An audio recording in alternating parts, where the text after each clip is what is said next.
Peter Pan. Chapter 9. The Never Bird.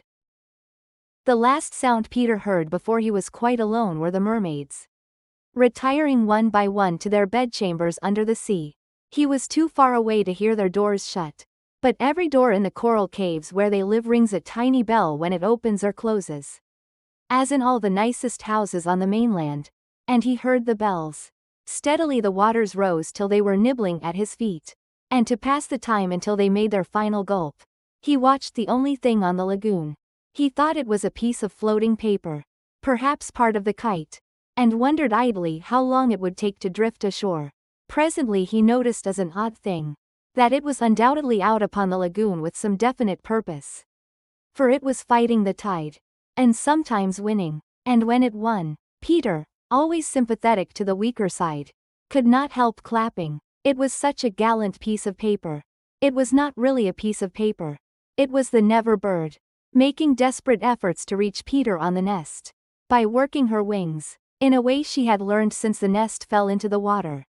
She was able to some extent to guide her strange craft, but by the time Peter recognized her she was very exhausted. She had come to save him, to give him her nest, though there were eggs in it. I rather wonder at the bird, for though he had been nice to her, he had also sometimes tormented her. I can suppose only that, like Mrs. Darling and the rest of them, she was melted because he had all his first teeth. She called out to him what she had come for, and he called out to her what she was doing there. But of course neither of them understood the other's language. In fanciful stories people can talk to the birds freely, and I wish for the moment I could pretend that this were such a story, and say that Peter replied intelligently to the Never Bird. But truth is best, and I want to tell you only what really happened. Well, not only could they not understand each other, but they forgot their manners. "I want you to get into the nest," the bird called, speaking as slowly and distinctly as possible, "and then you can drift ashore. But I am too tired to bring it any nearer, so you must try to swim to it." "What are you quacking about?"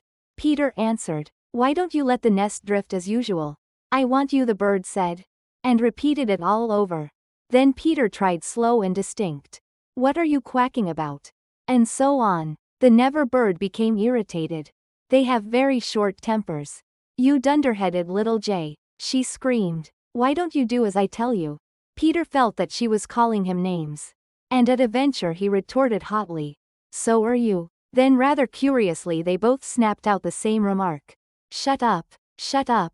Nevertheless the bird was determined to save him if she could, and by one last mighty effort she propelled the nest against the rock. Then up she flew, deserting her eggs, so as to make her meaning clear. Then at last he understood, and clutched the nest and waved his thanks to the bird, as she fluttered overhead. It was not to receive his thanks, however, that she hung there in the sky. It was not even to watch him get into the nest. It was to see what he did with her eggs. There were 2 large white eggs, and Peter lifted them up and reflected. The bird covered her face with her wings, so as not to see the last of them, but she could not help peeping between the feathers.